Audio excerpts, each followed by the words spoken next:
Le parc naturel régional, c'est un peu moins de 100 000 hectares et un peu plus de 100 000 habitants.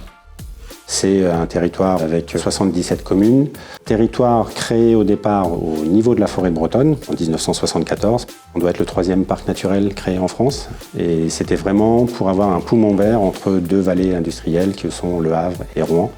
Donc là, l'idée, c'est d'accompagner la modernité, mais en préservant le cadre naturel, le cadre bâti et culturel.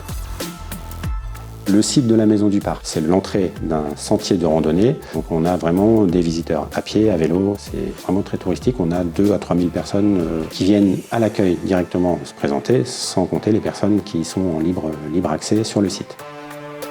On est là sur une ancienne ferme depuis 1991, donc avec des bâtiments un peu vétustes par manque d'entretien aussi, et puis une isolation qui n'était plus adaptée. On avait des bâtiments qu'on peut appeler passoires thermiques, chauffés à l'électrique. Donc on révise un peu notre copie en passant à une chaufferie bois.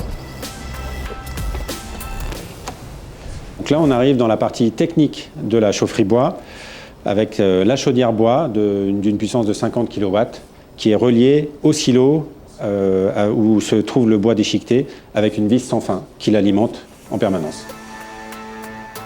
Une des missions du parc aussi, c'est de développer les filières bois, énergie sur le territoire. Cette chaufferie-là nous permet de se chauffer sur les 6 bâtiments, on en chauffe 5 spécifiquement avec ça. Et ça nous permet de réduire l'équivalent de 7 tonnes de pétrole et de valoriser à hauteur de 28 tonnes de bois énergie.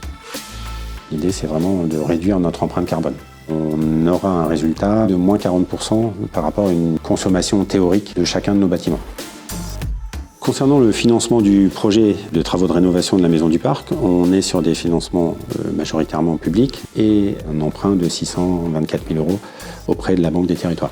Les avantages avec la Banque des Territoires, c'est une proximité, c'est un acteur qui connaît les collectivités, on parle le même langage, on est en phase sur les contraintes et les obligations et la rigueur à apporter à tout ça, et puis une grande disponibilité pour monter notre dossier.